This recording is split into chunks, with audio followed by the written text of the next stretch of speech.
Si Dan Chase ay isang pagod na matanda at nag-iisa na isang dating operatiba ng CIA at naninirahan ito kasama ang kanyang dalawang aso na si Dave at Carol. Isang hapon habang pabalik mula sa opisina ng doktor nakita nito ang kalbong lalaki na nakaupo sa isang coffee shop. Sinabi ng kanyang instinct sa kanya na maging alerto kaya sa oras na makauwi ito hinalungkat nito ang basurahan at inayos nito ang mga walang lamang lata bilang isang makeshift alarm system upang alertuhan siya sa anumang banta sa gabi. At sa gabing yun si Dan ay natulog katabi ang kanyang baril nang biglang nagising ito sa tunog ng mga lata at ang kanyang mga aso ay nag-react ng mabilis at tumakbo pababa. Marahan na gumalaw si Dan habang ang kanyang baril ay handa na sa kanyang kamay at sinundan nito ang kanyang mga aso at nakita ang kaparehong lalaki sa coffee shop na nakahandusay sa sahig. Nahuli siya ng mga aso ngunit hindi alam ni Dan kung sino talaga siya. At dahil walang makuha na anumang impormasyon gumawa si Dan ng isang desisyon at binaril nito ang lalaki at inayos ang katawan nito upang magmukha na isa itong patas na laban. At nang dumating ang mga pulis mahusay nitong iniwasan ang mga tanong nila at sa oras na umalis hindi nag-aksaya si Dan ng oras at nagmaneho ito papalayo sa bayan at tinawagan ang kanyang anak na si Emily upang ipaalam sa kanya ang nangyari at sitwasyon na kanyang hinaharap. Si Day ay isang lalaki na pinagmumultuhan ng kanyang nakaraan hindi lamang bilang isang operatiba pati na rin bilang isang asawa. Nakikita nito ang vision ng kanyang asawa na si Abby na madalas sumisigaw at namatay ito ilang taon ang nakalipas sa sakit na Huntington disease. Ang kanyang anak na si Emily ay nakatira sa malayo sa isang hindi kilalang lokasyon at maingat si Dan na panatilihin itong ligtas. Inilagay nito ang kanyang telepono sa microwave sa tuwing matatapos niya itong gamitin at sa ilalim ng kama mayroon itong baril at mga pera na tila handa siya sa mga hindi magandang sitwasyon tulad nito. Samantala si Harold Harper isang FBI Assistant Director ay sinagot ang isang tawag at ang kaso ay tungkol kay Dan Chase. Si Waters ay naatasan na alamin kung si Dan ay buhay pa at tumugon si Harold dito at sinabi na ang kaso nito ay nalutas na habang ang reaksyon ni Waters ay nagpapakita ng pag-ungkat nito sa nakaraan. Ang pag-uugali ni Harold ay nagpapahiwatig na tila may kainahinala na tila may ilang parte ng kaso na nais itong itago at malinaw na ayaw nitong buksan ang file. Si Dan ay nagtuloy sa kanyang paglalakbay at huminto sa isang malapit na coffee shop. Kinuha nito ang ilang sandali upang magpahinga at habang nakaupo tumawag ito sa isang lalaki at nagtatanong sa isang bahay na tila isa pang pagmamay-ari ni Dan sa ilalim ng alias na Dixon at inutusan nito ang caretaker na dalhan siya ng grocery at linisin ang mga silid. At habang binaba ni Dan ang telepono ang atensyon nito ay naakit sa isang babae na nakaupo ng mag-isa sa isang sulok nang bigla itong nakaramdam ng isang flashback. Ang alaala ay dinala siya sa isang panahon kung saan ang batang bersyon ng kanyang sarili ay kasama si Abby at pinapaliwanag ang pagkakaroon ng bagong pagkakakilanlan at mawala ng magkasama bilang mag-asawa at malayo sa buhay na mayroon sila. At bukod pa alam ni Harold na buhay si Dan bago pa tumawag si Waters sa kanya. At malinaw na may isang nakatagong kasunduan sa pagitan ng dalawa na pareho silang nakikinabang.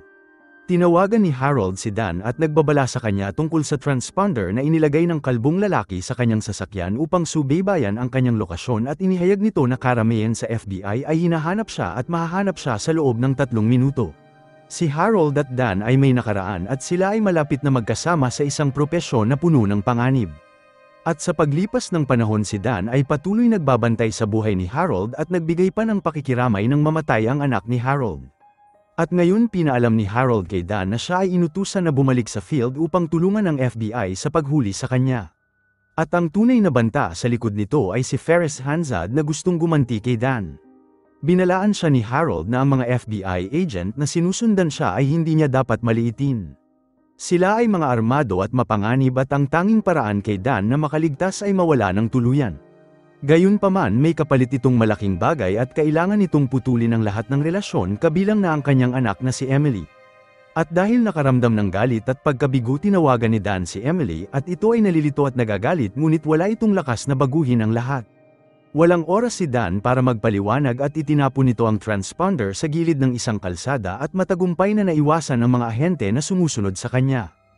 Pinadala nito ang sasakyan na lumilipad sa kalsada at bumaliktad ito bilang resulta. Ang parehong lalaki ay nasugatan at nagpupumilit na lumabas sa sasakyan. Sinubukan ng ahente na makuha ang kontrol sa sitwasyon ngunit dumating ang aso ni Dan sa tamang oras at inatake siya. Tumawag si Dan kay Harold habang ang kanyang boses ay malamig at puno ng babala at sinabi nito kay Harold na kung may susunod pang lalaki sa kanya ibabalik niya ang mga ito ng walang buhay. Ngunit kung may maglalakas loob na puntahan ang kanyang anak papatayin niya ang mga ito. Isang flashback ang pinakita na nakatayo si Harold ng mag-isa sa isang malawak na disyerto at ang panahon ay sa pagitan ng taong 1979 at taong 1989 sa panahon ng digmaan ng Afghanistan. At si Harold na nakatayo ay naghihintay kay Dan at tinawag niya itong Johnny habang papalapit ito sa kanya na nakasakay sa isang kabayo. Nagtanong si Dan kay Harold kung dala ba niya ang mga ito at tinutukoy ang mga baril na planong ibigay ni Dan sa mga revolusyonaryo ng Afghanistan na nakikipaglaban para kay Hamzad. Tumugon si Harold ng simple at hindi at determinado si Dan na tulungan ang revolusyon at ganap na nakatuon sa layunin. Gayunpaman binalaan siya ni Harold na kung ang transaksyon na ito ay masasa publiko mapipilitan itong lumaban kay Dan sa panig ng gobyerno. At balik sa kasalukuyan pinagmasdan ni Harold ang lugar kung saan iniwan ni Dan ang mga katawan at nanatili itong naguguluhan at nabibigatan sa kanyang nakaraan kasama si Dan at si Agent Waters ay nasa kaso pa rin na naghahanap ng sagot. Ang sitwasyon ay nagpatuloy at nag-alok kay Dan ng pagkakataon na mapakinabangan ang larong ito. Tinapon ni Dan ang sirang sasakyan nito at nagpalit ng bago at nagtungo sa Colliersville, Pennsylvania. At dito si Sawi ay pumasok sa eksena at siya ay isang biyudang babae na kapitbahay ni Dan sa lugar na hindi alam ang kanyang tunay na pagkakakilanlan. At si Dan na pinakilala ang kanyang sarili bilang Peter ay dumating sa lugar kasama ang kanyang mga aso na si Dave at Carol. At upang makilala siya hinarap siya ni Sawi sa no pets policy nito at mabilis siya nitong inutusan na lisanin ang apartment. Samantala sa opisina ng FBI si Agent Angela ay pinakilala at pinagkakatiwalaan nito ni Harold sa pagsubaybay nito sa anak ni Dan na si Emily na isang piraso ng impormasyon na nalaman lamang ni Harold sa panahon ng tawag nito kay Dan. Samantala si Morgan Boat ay isang mukha ng kapangyarihan at impluwensya ng isang tao na hindi po pwedeng paglaruan. Nagsilbi ito bilang guro ni Dan at Harold sa nakaraan at nagbabala sa pagkakasangkot nila kay Hamzad na hindi pinansin ng dalawa sa nakaraan. Si Harold ay nakatingin sa isang note sa kanyang lamesa na numero ng telepono na nakasulat dito at pinaalala sa kanya ni Boat na ang buhay niya ngayon ay nasa panganib at maaari siyang sirain ni Dan sa anumang oras. At sa huling pagsisikap upang hindi ito mapaalis nagluto si Dan ng almusal para kay Sawi at ang pagsisikap nito ay tila gumana at pinahintulutan siya ni Dan na manatili. Ang ginawa nito ay nagustuhan ng babae at hiniling din ito kay Dan na sumama maghapunan. At sa pagsasalo ibinahagi nila ang parehong hilig sa medication at pinag-uusapan nito ng husto. Ang kanilang pag-uusap ay napunta sa mga dati nilang kapareha at pinakita ni Sawi ang kanyang sarili bilang isang biktima sa kanyang nabigong kasal. Sinabi nito na ang kanyang ex ang nakahanap ng kasiyahan sa sarili nitong termino at iniwan siya. At habang lumalalim ang kwento sinubukan ni Waters na manipulahin si Angela at sinasabi ang kaugnayan ni Harold at Dan kay Hamzad.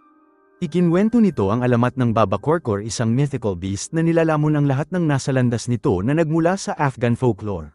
Inimungkahi ni Waters na ang kwento na ito ay simbolo ni Dan na kanang kamay ni Hamzad sa panahon ng digmaan laban sa mga Sobyet at dahil sa presensya ni Dan hindi mahuli si Hamzad na isang bagay na kinatatakutan ng lahat. At si Harold na siyang CIA chief sa panahon na ito ay labis na sangkot sa komplikadong relasyon na ito. Samantala ang relasyon ni Sawi sa kanyang anak ay nagdagdag ng papel sa kanyang karakter. Tumawag ang anak nito sa panahon nang magkasama sila ni Dan at nagtanong kung binayaran nito ang kanyang college para sa paparating nilang exam. Ang pag-uusap ay nagpakita ng tensyon sa pagitan nila lalo nang sinabi ni Sawi na hindi ito nagbayad dahil sa tumalbog nitong tseke. Isang police roadblock ang naglagay kay Dan sa alerto at mabilis nitong tinago ang kanyang mga sugat at nagsuot ng salamin upang hindi siya makilala. At habang siya at si Sawi ay hiniling na lumabas sa sasakyan halatang kinabahan si Sawi at sa oras na maramdaman ni Dan na masisira ang kanyang cover ang kanyang instincts ay umiral at pinatay nito ang opisyal sa tabi gamit ang kutsilyo at ginamit ang baril nito upang patayin ang isa pa. At sa init ng sitwasyon nakiusap si Dan kay Sawi na bumalik sa sasakyan at dahil sa takot nito binaril din ito ang babae nang biglang nagbago ang eksena at isa lamang itong bangungot. Si Dan ay bumalik sa realidad habang tinatawag siya ni Sawi na bumalik sa sasakyan at umalis. Inimbitahan niya ito sa loob para sa isang kape nang bumalik sila ngunit si Dan ay nag-aatubili dahil sa kanyang magulong lihim sa buhay. At sa kabila ng kanyang pagpupumilit pumasok ito at kahit pa nagpalipas ng oras kasama si Sawi hindi maiwasan ni Dan ang alaala ng kanyang yumaong asawa na si Abby at tinutuya siya ng boses nito dahil sa hindi pa ito maka-move on at natatakot na lumabas ang totoo. At sa sumunod na umaga nagpa siya si Dan na oras na para umalis at nagpaalam ito kay Sawi ngunit nakita niya itong malungkot. Ang kanyang anak ay hindi nakapag-exam dahil ang tseke na pinadala nito ay tumalbog at pinaliwanag ni Zoe na ang kanyang dating asawa ay binago ang tseke upang maiwasan na magbayad ng mga alimony. Nakinig si Dan nang hindi nagsasalita bagamat nag-alok ito na siya ang magbabayad. Tumanggi si Zoe at nang hindi nagsasalita nagtungo si Dan sa kusina at muling gumawa ng almusal. At sa isang sakayan ng bus isang lalaki na si Julian Carson ay nakaupo sa upuan at naghihintay sa isang bus. Siya ay nasa telepono na nakikipagtalo at nakikipagbiruan sa kanyang ina at kinukumbinsi ito na inumin ang kanyang gamot. At habang nag-uusap sila isang babae ang tumabi sa kanya at inalok siya ni Julian ng tulong sa kanyang bag nang dumating ang bus. Nakasuot ito ng uniforme ng isang nurse sa ospital ngunit bago nito samahan ng babae sa bus ang kanyang telepono ay tumunog at pagkaraan ng ilang sandaling ngumiti ito sa babae at sinabing sasakay na lang ito sa susunod na bus. At habang umalis ang sasakyan ang pag-uusap sa telepono sa pagitan ni Julian at Harold Harper ay pinakita. At si Julian na isang magiliw at matulungin na nurse ay isa talagang assassin na pinadala ni Harold upang hanapin si Dan Chase. At sa isang flashback ang batang Dan ay nakipagkita kay Hamzad sa unang pagkakataon. At si Hamzad na nagpapasalamat sa tulong ni Dan ay nanatiling naghihinala sa kanyang mga motibo. Inalok ni Dan ang kanyang tulong sa pakikipaglaban nito sa mga Ruso at sa kanilang layunin ngunit si Hamzad ay hindi lubos na kumbinsado. Sinabi nito kay Dan na hindi importante ang kanyang aproba at para makuha nito ang kanyang tiwala kailangan niyang kumbinsihin ang asawa ni Hamzad na si Balor sa kanyang intensyon. Ang eksena ay lumipat nang pumasok ang mga camel sa kampo ni Hamzad sakay ang isang babae at natatakpan ang kanyang mukha ng tela. At habang tinanggal nito ang takip nagpag-alaman na ang babaeng ito ay ang batang bersyon ng asawa ni Dan na si Abby.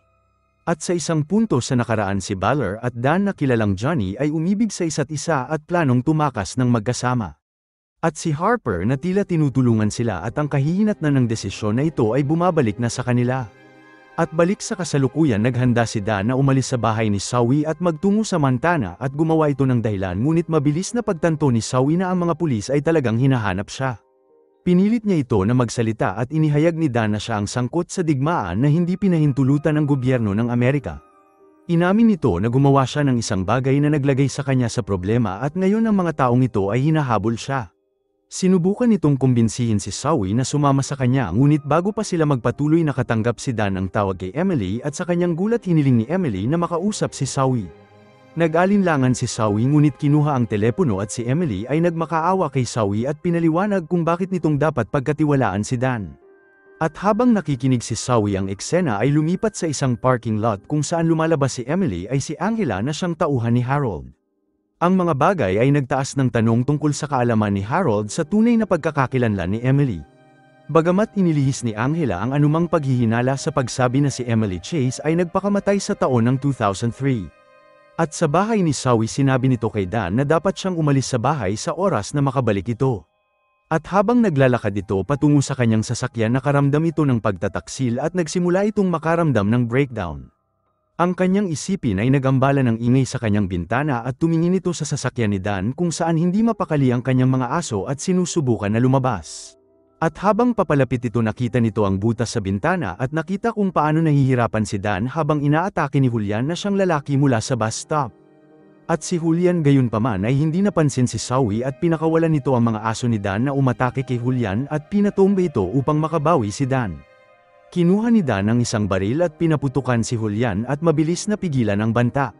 Samantala ang CIA ay sinusubukan na matukoy ang lokasyon ni Dan gamit ang isang drone at mabilis na nag-assemble si Dan ng isang sniper rifle at ipinatong ito sa sasakyan ni Zoe at binaril ang drone. Ang kwento ay bumalik sa nakaraan at pinapakita ang batang Dan na kilala bilang Johnny na pilit kinukumbinsi si Balor na si Abby sa kanyang halaga. Nanatili itong naghihinala at hindi alam kung ano ang dala ni Dan sa kanila at ang kakayahan nito na bumaril ng target sa layo ng 200 yard. Nagsalita si Dan at sinabi na ang kanyang kakayahan ay hindi ganun at hindi siya ang lalaki na iniisip niya. At sa isa pang flashback pinakita si Dan na nagsasampay ng damit kasama si Balor at nagbahagi sila ng tahimik na sandali ngunit ang kanyang pagsisikap para makuha ang kanyang tiwala ay nagpatuloy.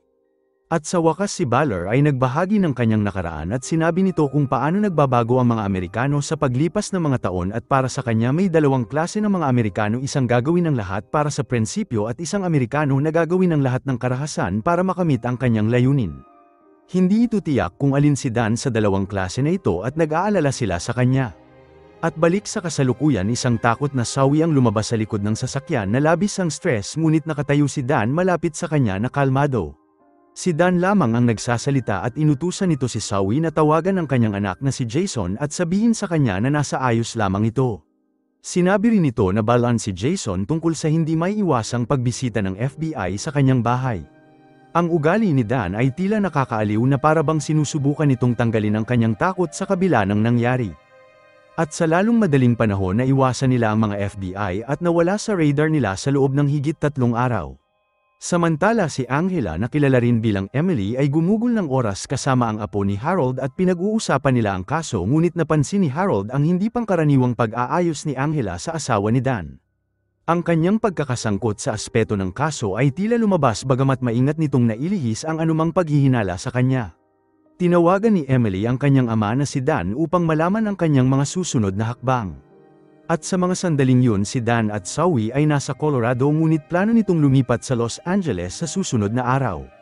Si Dan ay may isang kumpanya ng pamumuhunan sa Los Angeles na mahusay, gayunpaman ang kanyang tunay na motibo ay pukawin si Hamzat sa pamamagitan ng pag-target sa ibang tao na may hinanakit laban kay Hamzat at umaasang ilihis ang sitwasyon. At sa panahon ng tawag, tiniyak ni Dan kay Emily ang sitwasyon sa kanyang ina at ang magulong relasyon sa pagitan nila ni Hamzat. Binalaan siya nito na panatilihin ang kanyang distansya at hinimok siya na lumayo sa panganib kahit papakiramdam nito na kailangan niyang manghimasok. Ang pangalan ng kumpanya ni Dan ay Corsair Finance at gagamitin nito ang pagkakakilanlan na Henry Dixon, at si Sawi sa kabilang banda ay magiging si Marcia Dixon. Inayos ni Stewart ang kanilang bagong apartment at naghanda si Dan upang makipagkita kay Zachary na siyang funds investment officer para talakayin ang mahalagang bagay. Isang kritikal na flashback ang nagpapaliwanag kung bakit pinili ni Abby o Baller si Dan kaysa kay Hamzat. Ang insidente ay nagpatibay sa desisyon na ito nang hindi magawang umatake ni Hamzat sa mga sundalong Ruso. Niyakap ni Hamzat ang konsepto ng mata sa mata at pinaburan ang brutal na hustisya habang nagpakita si Dan ng kontrol at nagpapakita ng awa. At sa pangyayari na ito sa pagitan ng dalawang lalaki ang siyang nagpilit kay Abby na piliin si Dan. Gayunpaman, ang kapatid ni Hamzat ay nagkaroon ng hinala tungkol kay Dan na kilalang si Johnny sa mga panahon na yun. At si Julian ngayon na bumalik sa kanyang cover bilang isang nagtratrabaho sa ospital ay sinabi ang kaso ni Dan sa kanyang partner. Nagpa siya ito na tawagan si Harold upang ibahagi ang kanyang mga alalahanin, at nang ipaalam nito kay Harold na maaaring may spy sa kanyang team ay nanlamig ito. Ikinwento ni Julian kung paano sobrang handa si Dan na wala sa oras na dumating ito sa lugar, at inimungkahi na alam ni Dan na darating siya. Bagamat hindi ito sinabi ni Julian, mabilis na isip ni Harold si Angela, at ang pagdududa ay tumaas nang si Harold at Angela at Waters ay nakipagkita kay Nina na siyang abogado ni Hamzat. Si Nina ay maingat sa kanilang pagpupulong at nag-aalok ng kaunting impormasyon tungkol sa mga layunin ni Hamzat. Ngunit si Harold ay gumawa ng isang kalkuladong galaw at direktang ibinunyag ang ilan sa mga sikreto ni Dan upang maakit si Angela at mamanipula. Nilalaro ni Harold ang parehong panig at ang kanyang mga aksyon ay lumikha ng tensyon habang ang mga piraso ay dahan-daang nahuhulog sa lugar. Inayos ni Nina ang isang follow-up na pagpupulong sa team ni Harold dahil naintrigue ito sa revelasyon. At habang naibubunyag ang kwento, nagsimulang magustuhan ni Sawi ang sitwasyon niya at nasabik sa bago nitong buhay.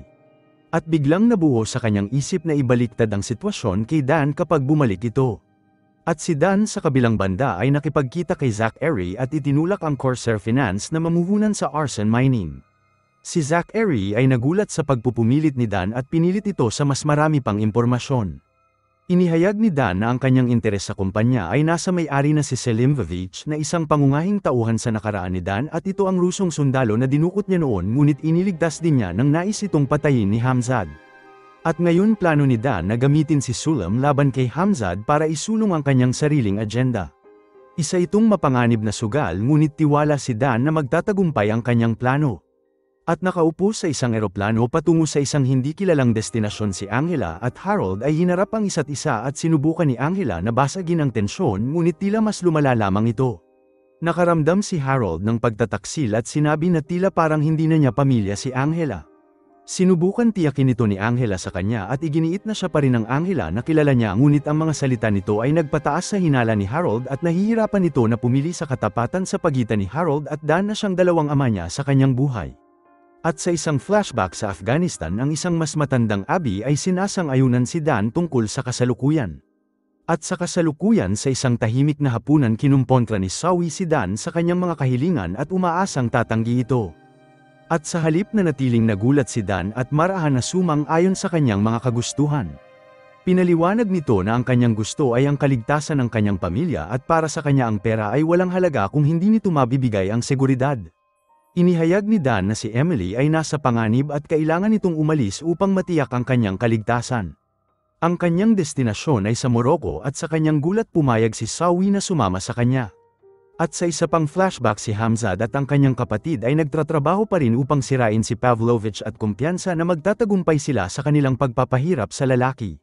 Tinawag ni Abby si Dan at nagbabala sa kanya na ang kahihinatnan ay hindi tulad ng inaasahan ni Hamzad at inihayag nito na siya ay nag-spy para kay Hamzad sa loob ng mga sundalong Ruso at mabilis siyang makilala ni Pavlovich.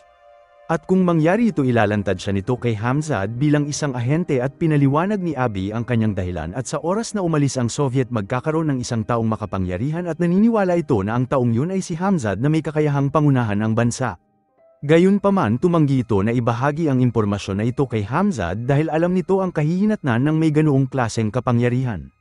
Ibinunyag din ni Abby ang isang katotohanan at ilang buwan ang nakalipas nakipag-usap ito sa asawa ng isang lokal na pinuno na binanggit ang isang dayuhang lalaki na isang Greek prospector na naghahanap ng isang mahalagang bagay sa bundok.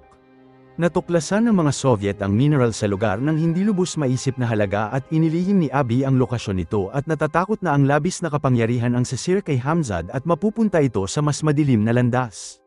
At dahil dito naisip ni Dan na ito ang totoong dahilan kung bakit siya hinahabol ni Hamzad sa loob ng maraming taon. Samantala si Zoe ay hindi sigurado tungkol sa ganap na pagtanggap sa papel ni Marcia Dixon na siyang ginawang pagkakakilanlan ni Dan para sa kanya. At balik sa eroplano ang tensyon sa pagitan ni Angela at Harold ay lumala at hinarap ni Angela si Harold tungkol sa mas malalim na detalye tungkol sa kanyang ina sa panahon ng investigasyon.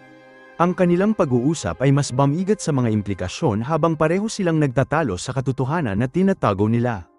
At sa isang madamdaming sandali iniwan ni Dan ang kanyang aso na sina Dave at Carol sa isang pasilidad ng pag-aalaga ng hayop at ang bigat ng eksena ay pinapakita dahil ang mga aso ni Dan ang kanyang tapat na kasama sa lahat ng kaguluhan at ang pakikipaghiwalay sa kanila ay hudyat ng isang bigat na paparating.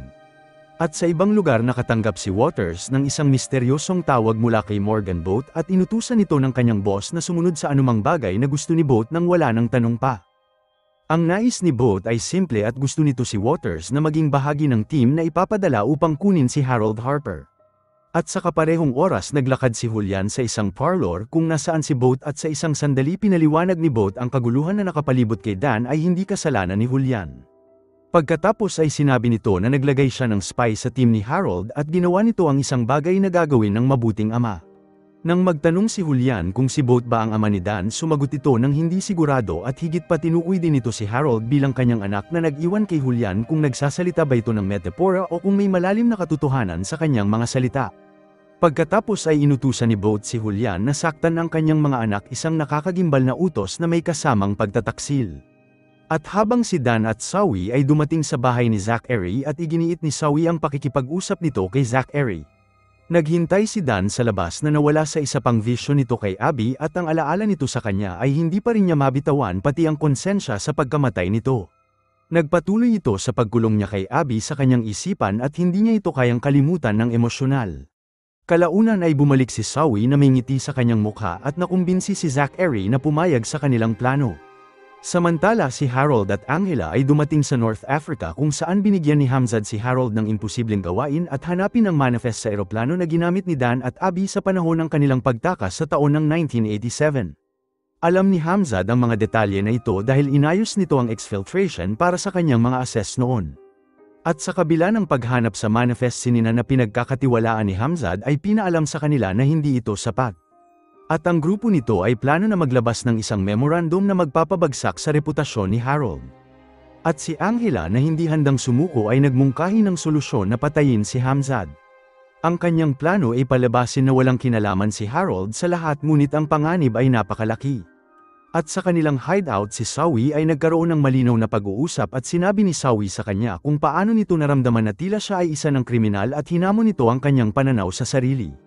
Naniniwala si Zoe na matutulungan nito si Dan na mabawi ang kanyang pagkatao at ipakita sa kanya na may buhay pa sa kabila ng mga pinagdaanan nito.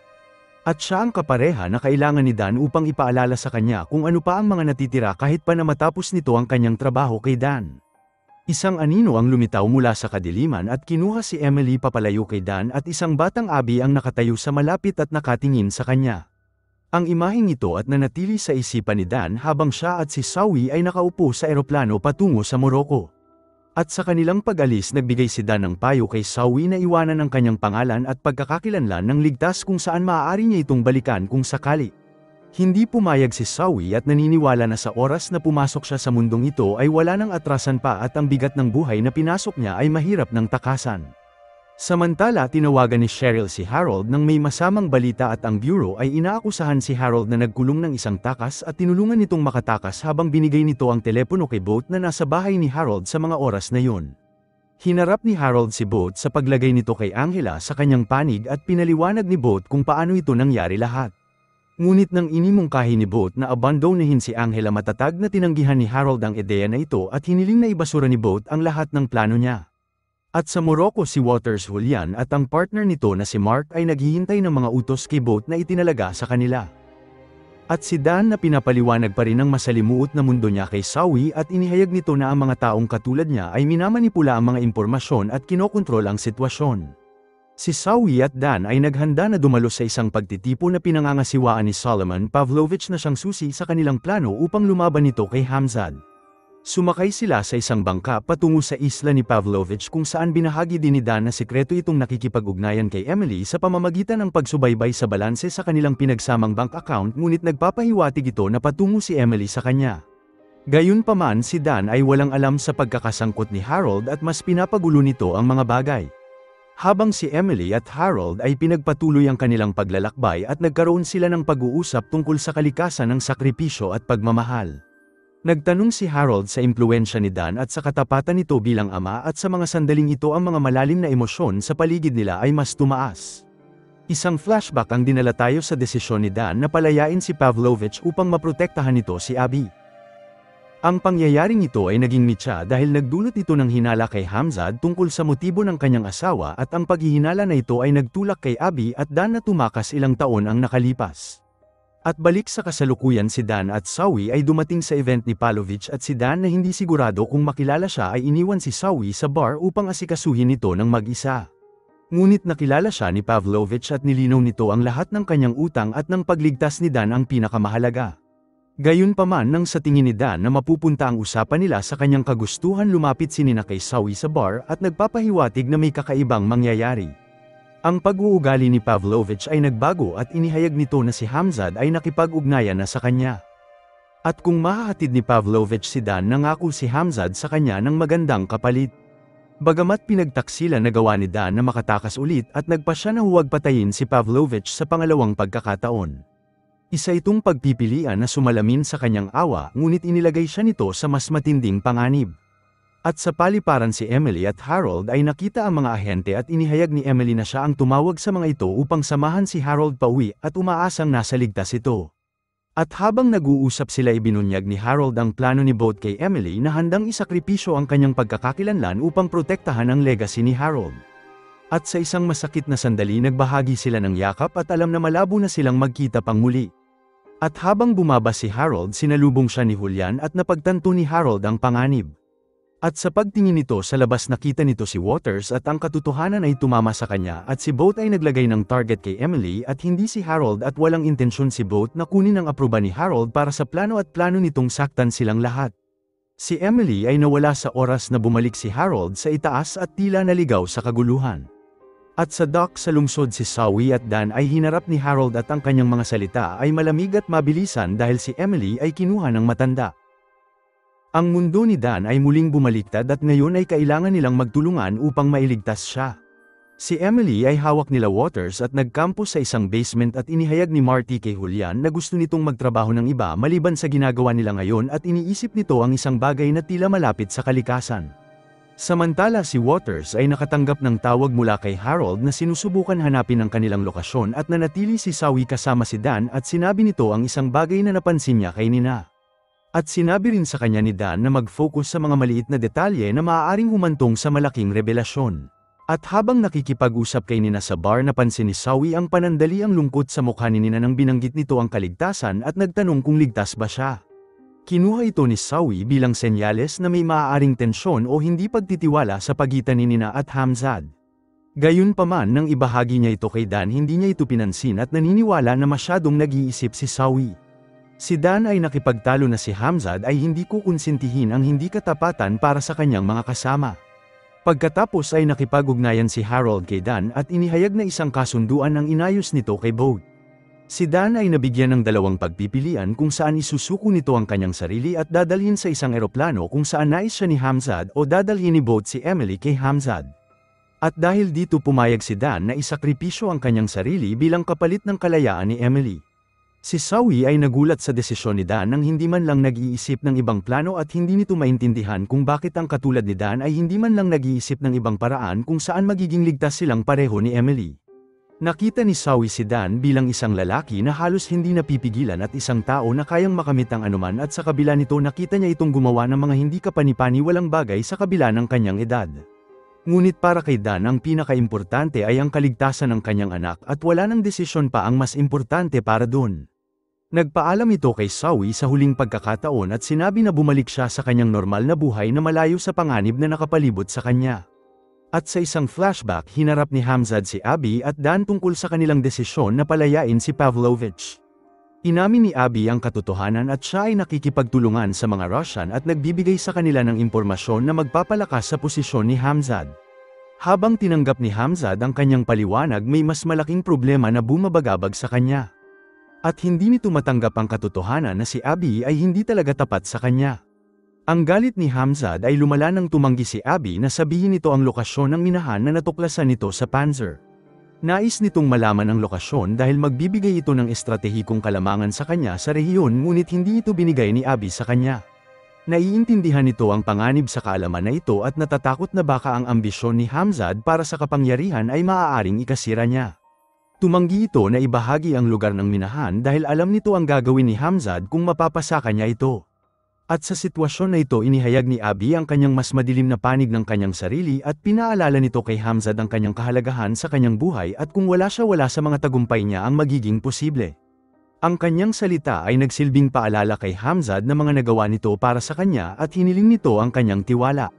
Nagbabala si Abby sa kanya na huwag magpasilaw sa kapangyarihan kahit pa nagagalit na si Hamzad sa kanya dahil ayaw nito ibigay ang minahan.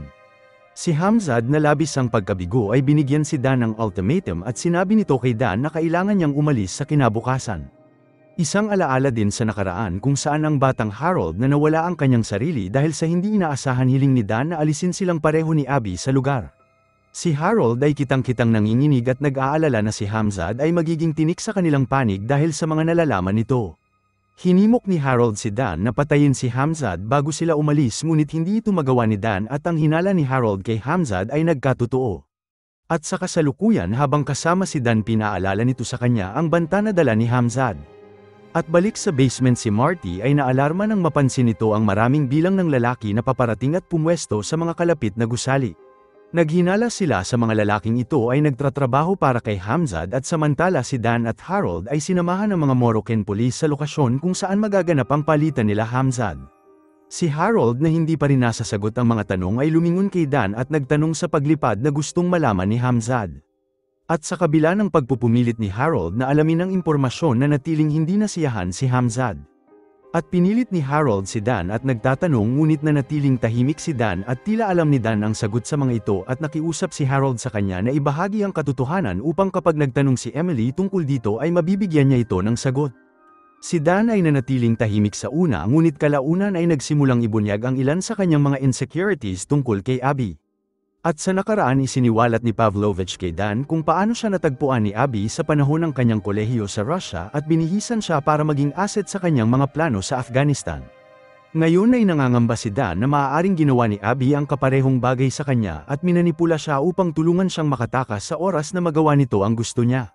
At sa oras na harapin ni Dan ang mga pagdududa na ito tinawagan ni Waters si Harold at nabigay ng update sa sitwasyon. Hiniling ni Harold ang kanilang lokasyon at napagtanto na ito ay nasa likuran nila kung saan sila dumaan. Samantala, tinitiis ni Emily ang isa sa kanyang nakakatakot na bangungot at napanaginipan nito ang kanyang ina na tinawag siya. At sa panaginip nilapitan ni Emily ang kanyang ina na nakulong sa ilalim ng isang saradong pinto sa lupa. Nag-alangan si Emily na buksan ang pinto at hindi alam kung ano nasa likod nito. At nang magising si Emily napagtanto nito na ang grupo ni Both ay naghahanda upang ilabas siya sa basement. At sa labas naghanda si Julian at gumalaw ng mabilis at sa pagpapakita ng puwersa madali nitong tinapos ang mga tauhan ni Hamzat at gumawa ng daan para kay Waters at Marty na dalhin si Emily sa ligtas. Gayunpaman ang kanilang plano ay napigilan ng tambangan sila ng isang babae na parte ng grupo ni Hamzat at walang awa nitong binaril si Waters at Marty na ikinamatay nila. At balik sa kalsada ang mga Moroccan ay sinubukan na pahintuin si Harold at Dan at inutusan sila na bumalik ngunit nagpa siya ang dalawa na magpatuloy at pinatumba ni Dan ang mga pulis. At magkasama nagpatuloy sila patungo sa destinasyon at alam na mas malaki ang problema. Salamat sa panunood. Kung nagustuhan mo ito huwag kakalimutan mag-like at subscribe para sa mga susunod pa nating series recap.